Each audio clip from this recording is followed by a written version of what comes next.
6.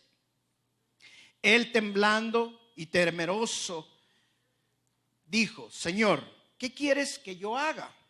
Y el Señor le dijo: levántate y entra en la ciudad, y se te dirá lo que debes hacer. Y los hombres que iban con Saulo se pararon atónitos, oyendo a la verdad la voz, mas sin ver a nadie. Entonces Saulo se levantó de tierra y abriendo los ojos no veía a nadie. Así que llevándole por la mano le metieron en Damasco, donde estuvo 3 días sin ver y no comió ni bebió. O sea, estuvo 3 días de ayuno. Verso 10. Había entonces en Damasco un discípulo llamado Ananías, a quien el Señor dijo en visión: Ananías. Y él respondió: heme aquí, Señor. Y el Señor le dijo: levántate y ve a la calle que se llama Derecha, y busca en casa de Judas a uno llamado Saulo de Tarso, porque he aquí él ora. Y ha visto en visión un varón llamado Ananías, que entra y le pone las manos encima para que recobre la vista. Entonces Ananías respondió: Señor, he oído mucho acerca de este hombre, cuántos males ha hecho a tus santos en Jerusalén, y aún aquí tiene autoridad de los principales sacerdotes para prender a todos los que invocan tu nombre. El Señor le dijo: ve, porque instrumento escogido me es este para llevar mi nombre en presencia de los gentiles y de reyes y de los hijos de Israel. Porque yo le mostraré cuánto le es necesario padecer por mi nombre. Fue entonces Ananías y entró a la casa, y poniendo sobre él las manos, dijo: hermano Saulo, el Señor Jesús, que se te apareció en el camino por donde venías, me ha enviado para que recibas la vista y sea lleno del Espíritu Santo. Y al momento le cayeron de los ojos como escamas, y recibió al instante la vista, y levantándose fue bautizado. Y habiendo tomado alimento, recobró fuerzas, y estuvo Saulo por algunos días con los discípulos que estaban en Damasco. Y enseguida predicaba a Cristo en la sinagoga, diciendo que este era el Hijo de Dios. Amén. Vamos a dejarlo hasta ahí. Este pasaje está enseñando la conversión de Pablo. Pablo se llamaba Saulo, ese era su nombre original, Saulo. Por eso es que el Señor le llama Saulo cuando lo encuentra. Y Saulo iba en persecución de los cristianos cuando el Señor se le aparece. Ahora, en este pasaje de la conversión de Pablo podemos aprender cómo debemos de trabajar para el reino de Dios. Créame, hermano, este pasaje me ha servido a mí en mucho de mi vida. Yo me lo puedo de memoria, porque es un pasaje impactante, impresionante, la revelación que tiene este pasaje. Pero para que haya revelación tenemos que escudriñar la Escritura. Y vamos a escudriñar bien este pasaje. Mire lo que dice el verso 1 al verso 4. Y Saulo, respirando aún amenazas y muerte contra los discípulos del Señor, vino al sumo sacerdote y le pidió cartas para la sinagoga de Damasco, a fin de que si hallase algunos hombres o mujeres de el camino. Ya le expliqué el camino, es como se le llamaba a los cristianos en ese entonces, los trajese presos a Jerusalén. Mas yendo por el camino, aconteció que al llegar cerca de Damasco, repentinamente lo rodeó un resplandor de luz del cielo. ¿Quién era ese resplandor de luz del cielo? Jesús. Amén. Jesús lo rodeó. Yo tuve tiempos hermosos en los 21 días de oración y ayuno. Especialmente en esos días me pasa bastante seguido que cuando yo entro en oración se me pone una luz fuerte, fuerte, y puedo identificarme con este pasaje. Luego dice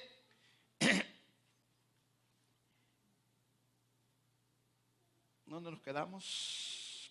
El 3. Mas yendo del camino aconteció el 4. Y cayendo en tierra, oyó una voz que le decía: Saulo, Saulo. Verso 4. ¿Por qué me persigues? ¿A quién iba persiguiendo Pablo en este pasaje? A los cristianos, a los del camino. Ahora, la pregunta que el Señor le dice, no, ¿por qué sigues a mis cristianos? ¿Por qué sigues a mis hijos? ¿Por qué a los que me siguen? ¿Por qué sigues a los del camino? No, la pregunta que le hizo es, ¿por qué me persigues? ¿Por qué me persigues? Porque el Señor le responde, y justamente lo contesta en el siguiente verso, porque él le pregunta, ¿por qué me persigues si él está persiguiendo a los cristianos? Porque el que se mete con un hijo de Dios se está metiendo con el Rey de Reyes, se está metiendo con el Señor Jesús. Entonces, lo primero que tenemos que aprender, que cuando nosotros queremos trabajar para el reino de Dios, y por eso le digo, esta enseñanza a mí me impacta tanto, porque de esta enseñanza yo aprendí claramente que servir al reino de Dios es que Jesús sea el centro de mi vida. Porque cuando yo sirvo al Señor, estoy representando a Jesús. No es el servir al reino de Dios no significa que yo voy a ser exaltado. Servir al reino de Dios no significa de que mi nombre tiene que salir adelante. Hoy se habla de tantas campañas y va a estar fulano de tal. Hace años ni se ponía el nombre de las personas. Y no estoy hablando de muchos años, hermano. Estoy hablando de 20, 30 años atrás. Que cuando se iba a una campaña decía una campaña para glorificar el nombre de Dios, el nombre del Señor Jesús. Pero no, hoy se pone el nombre de la persona. Hemos desplazado a Jesús del centro.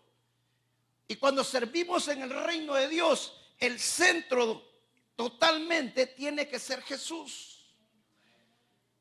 ¿Y por qué significa que es bien importante esto, hermano? ¿Sabe por qué? Porque cuando servimos al Señor, vamos a haber momentos difíciles en nuestras vidas, momentos de desánimo, momentos que nos vamos a sentir oprimidos, momentos que nos vamos a sentir desanimados, momentos que nos vamos a sentir incluso hasta angustiados, momentos que vamos a querer tirar la toalla. Pero cuando entendemos que no estamos aquí para cómo nosotros nos sentimos o cómo vamos a salir nosotros adelante, si nos está funcionando o no está funcionando. No, esto no se trata si funciona o no funciona, hermano. Esto se trata que lo hacemos para glorificar el nombre del Señor, simple y sencillamente. Si no trabajamos como lo principal para el reino de Dios, que Jesús es el centro, que Jesús es lo más importante, hermano, todo lo que hagamos no va a servir. Dice la palabra en el libro de Corintios, en 1 Corintios capítulo 3, dice claramente que todas nuestras obras van a ser probadas por fuego. Y las obras que no sirvieron, miren lo que dice el verso 11 claramente, pues nadie puede poner otro fundamento distinto del que ya tenemos, que es Jesucristo. Si tu fundamento para servir en el reino de Dios no es Cristo, no es Jesús, ninguna de las cosas que hagas va a servir. La obra, dice, va a ser como hojarasca, va a ser quemada porque no sirve. El único fundamento es que Jesús sea el centro de nuestras vidas. Eso es lo único que funciona. Si no tenemos esa motivación en nuestras vidas, hermano, fácil podemos tirar la toalla. Fácil el enemigo nos puede desanimar en cualquier situación. Pero mientras Cristo sea el centro de nuestras vidas, que Él esté con nosotros y que nosotros lo estamos sirviendo a Él y que no importa lo que pase, nosotros vamos a seguir sirviendo al Señor, que es lo más principal y lo más importante. Amén. Luego dice, vamos hasta el verso 10, o mejor al 5. Miren el verso 5, ¿qué le dijo? Él le dijo, ¿quién eres, Señor? Y le dijo, yo soy Jesús, a quien tú persigues. Y miren lo que le dice después, dura cosa te es dar coces contra el aguijón. Hay otra versión que dice, dura cosa te es ir en contra de mi voluntad. Eso significa que cuando nosotros no estamos teniendo a Jesús como el centro de nuestras vidas, que sea realmente el enfoque de nuestro servicio, va a ser duro. Y por mucho que hagamos, no vamos a ganar. Porque siempre quien va a ganar es Jesús. Y al final nada de lo que hagamos va a resultar. Se vuelve duro el trabajo para el reino de Dios, hermanos, cuando nuestro enfoque no es Jesús. Créamelo, yo lo he vivido como pastor. La única manera que usted puede servir, ya sea en la alabanza, ya sea que usted lo sirva en el evangelismo, ya sea que usted sirva enseñando, ya sea que usted sirva recibiendo a los hermanos o en el parqueo,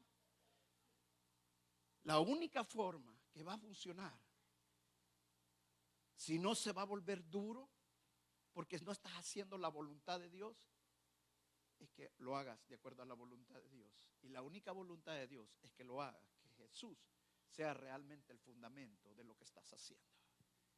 ¿Cuántos están de acuerdo? Amén. Luego mire lo que dice el verso 10. Había entonces en Damasco un discípulo llamado Ananías, a quien el Señor dijo en visión: Ananías. Y él respondió: heme aquí, Señor. Y el Señor le dijo: levántate y ve en la calle que se llama Derecha y busca en casa de Judas a uno llamado Saulo de Tarso, porque he aquí él ora y ha visto en visión un varón llamado Ananías, que entra y le pone las manos encima para que recobre la vista. Y miren lo que le dijo Ananías. ¿A quién le estaba respondiendo Ananías? A Jesús. Jesús le estaba hablando a Ananías. Y miren lo que Ananías le dice al Señor. Entonces Ananías respondió: Señor, he oído que de muchos acerca de este hombre, cuántos males ha hecho a tus santos en Jerusalén. Y aún aquí tiene autoridad de los principales sacerdotes para prender todos los que invocan tu nombre. El Señor le dijo: ve, porque instrumento escogido me es este, para llevar mi nombre en presencia de los gentiles y del rey de los hijos de Israel, porque yo le mostraré cuánto le es necesario padecer por mi nombre. ¿Sabes qué? El llamado no viene del hombre. Ananías le dijo al Señor: Señor, ¿cómo vamos a nombrar a este apóstol? ¿Cómo lo vas a llamar, Señor, si este está persiguiendo a los cristianos? ¿Sabes qué hermoso es esto, hermano? Dios no te llama de acuerdo a tu pasado. Dios puede cambiar cualquier circunstancia en tu vida solamente con el hecho que Dios te quiera usar. Cuando Dios te llama, Dios hace cosas maravillosas en tu vida y vienen cambios hermosos en tu vida. Aunque el hombre no te acepte, y eso es lo importante en trabajar para el reino de Dios. A mí me ha tocado estar yendo este año a enseñar acerca del ministerio de liberación. Y luego decir, el ministerio más resistido es el ministerio de liberación. Ahora, cuando el Señor Jesucristo liberó al gadareno, después que lo liberó, ¿qué fue lo que pasó? Todos los de Gadareno, ¿qué le hicieron al Señor? Le dijeron: andate, Señor. Le tuvieron miedo, lo echaron. Imagínense, les liberó a este hombre. Lo que tenían que hacer es recibirlo, abrir los brazos. Hermano, van a veces que te van a rechazar. En el ministerio van a veces que gente que te va a decir cosas, gente que te va a sentir mal. Pero nosotros no estamos llamados por el hombre, porque el hombre ve lo que tiene enfrente, pero Dios ve lo que está en nuestro corazón. Y Dios ya tenía escogido a Pablo para un propósito grande. Escucha bien esto, hermano. Es importante que entiendas que tiene que haber un propósito divino para que tú sirvas al Señor. Si no, no vas a trabajar bien en el reino de Dios. Ese propósito divino es el que nos impulsa, el que nos hace hacer las cosas.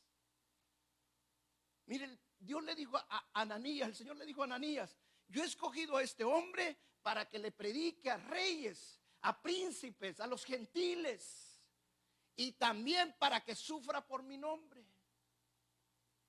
¿Alguna vez cuando te llamaron, te dijeron y te impusieron la mano, te dijeron: y vas a sufrir? Hoy que vas a cantar aquí en la iglesia, hoy que vas a estar evangelizando aquí en la iglesia, vas a sufrir. ¿Alguna vez te lo dijeron? No, todo el mundo te felicita. Ay, hermanito, hermano. Pero cuando está pasando, sufriendo, nadie viene a abrazarlo, nadie. Pero dice el Señor, por causa de mi nombre, por causa de mi nombre. Pero cuando tenemos un propósito divino, las cosas cambian. Ahora, yo le voy a hacer una pregunta. Cuando Saulo, iba siguiendo a los cristianos, ¿sabe cuál era la manera de pensar de Saulo? Él era un religioso. Y él pensaba que lo que estaba haciendo, lo estaba haciendo para Dios. Esa era la manera de pensar de él. Por eso el Señor le dice, dura cosa te es dar cosas contra el aguijón. O sea, estás haciendo algo difícil, que no vas a ganar, que vas a perder. ¿Qué significa esto, hermano? Que muchas veces podemos estar haciendo cosas que aparentemente están buenas para Dios, pero realmente están contra la voluntad de Dios. ¿Estás entendiendo lo que te digo? O sea, lo importante es que nosotros entendamos que lo que hacemos es para Dios y que es la voluntad de Dios y que no está en contra de la voluntad de Dios. Amén. Que no está en contra de la voluntad de Dios. Muchas veces nosotros, y me toca como pastor, hay veces escucho a una hermana que está hablando en lengua y yo digo, ay Señor, ayúdame por favor, porque no son lenguas. Y lo estoy diciendo bien claro, no son lenguas. Y lo tengo que hacer con amor para decirle, hermana, no lo hagamos. No lo hagamos. Porque esas no son lenguas de Dios. Ahora, ¿qué pasa si la hermana no le entiende? ¿Ah? Ahora miren lo que Pablo pasó con Pedro. Miren el libro de Gálatas. En el capítulo, en Gálatas capítulo 1, ¿está conmigo? El capítulo 2, perdón, verso 11. Pero cuando Pedro vino a Antioquía, le resistí cara a cara, porque era de condenar. Ahora, ¿quién era Pedro, hermanos? ¿Era un apóstol? ¿No era un apóstol? Sí. ¿Había sido designado apóstol antes que Pablo? ¿Sí o no? Sí. Si vamos que él era antes, ¿quién tenía más antigüedad? ¿Quién tenía más unción? ¿Quién tenía más autoridad? ¿Pedro o Pablo? ¿Ah? Pedro, ¿sí o no? Pero ¿quién dice que le estaba resistiendo? ¿Quién es el que lo estaba exhortando? ¿Quién es el que lo estaba diciendo, estás tan mal, Pedro? ¿Quién era? Pablo. Mire que le dijo Pablo, vamos hasta el verso 20, perdón, hasta el verso 14. Pero cuando vi que no andaba rectamente conforme a la verdad del evangelio, dije, Pedro, delante de todos, si tú siendo judío vives como los gentiles y no como judío, ¿por qué obligas a los gentiles a judaizar? Ahora la historia está que Pedro cambió y Pedro no se enojó con Pablo. Ahora imagine, yo voy donde está hermana, por favor ya cállese. Se enoja. Pero la verdad, hermanos, muchas veces creemos que estamos haciendo algo para el Señor, pero no lo estamos haciendo. No lo estamos haciendo para el Señor, porque estamos contra la voluntad de Dios. Han venido hermanos, le voy a decir una cosa, han venido hermanos, y lástima que no veo dos hermanos que me han llamado la atención a mí. Y les he dado la razón. Les he dado la razón. Bueno, aquí está uno, hermano Miguel.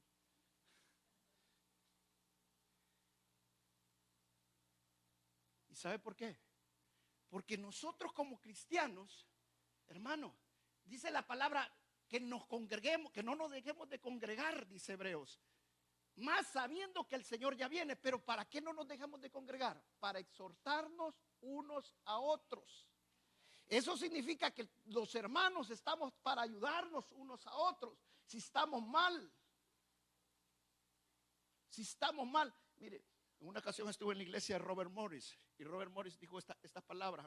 A mí me impactó lo que él decía. Cuando yo salgo, jamás voy solo. Nunca voy solo. Siempre voy acompañado de alguien. ¿Y sabe por qué? Porque cuando usted se queda solo, el enemigo lo va a venir y lo va a atacar. Y es cierto, hermano. Yo sufro cuando yo viajo solo. Por eso siempre me llevo a mi esposita conmigo. Pero cuando el Señor Jesucristo, ¿cómo los mandó? ¿A uno solo o los mandó de dos en dos? Ahora, ¿por qué cree que los mandó de dos en dos? Para que uno exhortara al otro, para que uno guiara al otro, para que uno le dijera, mira, no, está mal, venite, no te partes. O sea, para que los dos caminaran juntos y se ayudaran mutuamente. Para eso sirve. Entonces, si no trabajamos para el reino de Dios de acuerdo a la voluntad de Dios, podemos estar dando cosas contra el aguijón. Y luego, como pastor, lo podemos hacer. Lo podemos hacer. Hay veces podemos poner la mirada más en las multitudes que realmente en las almas. Y está pasando. Está pasando. Y es la triste realidad, pero está pasando. Pero estamos en una apostasía tan grande ahorita que nadie ni siquiera lo discierne. Pero realmente es algo que lo estamos viviendo. Y aparentemente estar bueno, pero realmente está mal. Realmente están dando cosas contra el hijo. ¿Qué significa eso? Que todas las obras que hagamos, por más que las hagamos, que creyendo que las estamos haciendo para el Señor, cuando lleguemos al juicio del Señor, al juicio de Cristo, todas esas obras van a ser quemadas por fuego y no van a servir. Vamos a ser salvos siempre, dice la Biblia, pero va a ser como pasar una llama, una pared de llama de fuego. Simple y sencillamente. Entonces, lo más importante es estar seguros que lo que estamos haciendo es la voluntad de Dios. La voluntad de Dios. Y mire, yo le agradezco a los hermanos que vienen y me exhortan. En una ocasión me dijo el hermano Juan Carlos, me dice, pastor, pero mire cómo el hermano, bien diplomático, yo creo que embajador debería ser o algo así. Usted es el pastor de aquí de la iglesia, usted puede hacer lo que quiera, yo lo respeto. Y después que me dio todo y me ablandó todo, vino el... Pero es la verdad, hermanos. Hay veces uno puede estar haciendo algo que no está bien. Y para eso estamos, para ayudarnos. Para eso estamos. Hermano, el pastor no es más que todos. Es la unción de Dios está sobre mí, porque yo el que me escogió para ser pastor de la iglesia. Pero yo me puedo equivocar. Pedro se equivocó.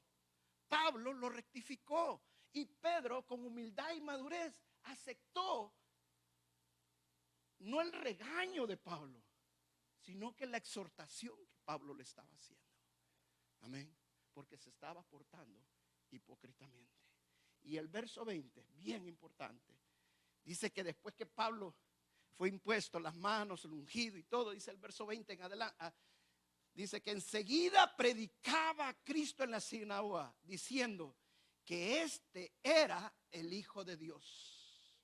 Ahora, yo le voy a hacer una pregunta, hermano, o mejor dicho, pregunta es esto. Imagínese Pablo, venía a perseguir a los cristianos, camino a Damasco, le aparece una gran luz, cae al suelo. Todos los que venían con él cayeron al suelo, solamente le escuchó la voz, solamente él quedó ciego, él recobra milagrosamente la vista, le lleno del Espíritu Santo, o sea, recibió una cosa tan inmensa en solamente 3 días. Fue algo tan fuerte en 3 días nada más para Pablo. Pablo estaba con el primer amor del Señor. Dice que después que le impusieran la mano, ¿sabe qué es lo que hizo? Yo tengo que ir a servir al que me ha cautivado, aquel que ha ganado mi corazón. Ese es el rey que ahora voy a servir. ¿Y sabe dónde se fue a meter? A la sinagoga.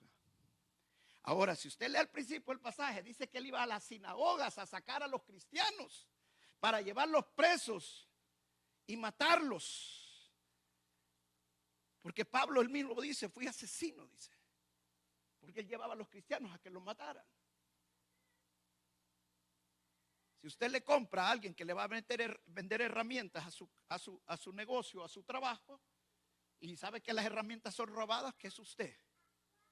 Un ladrón. No, yo no la robé, yo se la compré, pero sabía que eran robadas.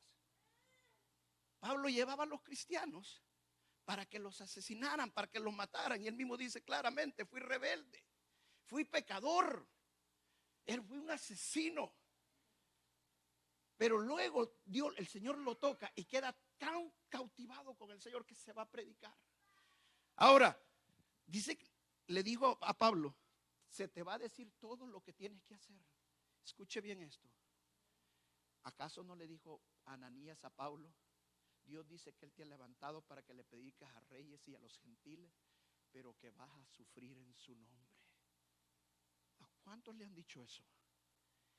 Y mire, escuche bien. Él iba a predicar. ¿Por qué no desistió? Dijo, no voy a ir. ¿Sabe por qué no desistió? Porque tenía el primer amor. Pero aquí viene lo importante, hermano. Para servir en el reino de Dios, no debes dejar que ese primer amor se te muera. No debes dejar que ese primer amor se te muera. Así como Pablo fue la primera vez con el fuego, no le importaba nada. Pablo lo hizo de la misma manera todo el resto de su vida. Y usted podrá decir esta noche, pero era Pablo. Mire todo lo que Pablo dice que pasó en 2 de Corintios capítulo 11, el verso 24. Dice, de los judíos 5 veces he recibido 40 azotes menos 1. 5 veces. La ley era que tenían que recibir 39, porque los 40 podían morir. 3 veces he sido azotado con varas. 1 vez apedreado. 3 veces he padecido naufragio. 1 noche y 1 día he estado como náufrago en alta mar. En caminos muchas veces en peligro de ríos, en peligro de ladrones, en peligro de lo de mi nación, peligro de los gentiles, peligros en la ciudad, peligros en el desierto, peligros en el mar, peligros con los falsos hermanos, en trabajo y en fatiga, muchos desvelos en hambre y sed, en muchos ayunos, en frío y en desnudez. Y además otras cosas que sobre mí se agolpa cada día, la preocupación por todas las iglesias. Verso 29, ¿quién enferma y yo no enfermo? ¿A quién se le hace tropezar y yo no me indigno? Wow. Cuando yo leo esto de Pablo y estoy trabajando para el reino de Dios, y hay momentos que me siento y digo, ¿acaso he pasado todo lo que Pablo ha pasado? ¿Acaso me han hecho todo lo que le han hecho a Pablo? Y eso nada que digamos lo que hicieron al Señor Jesús.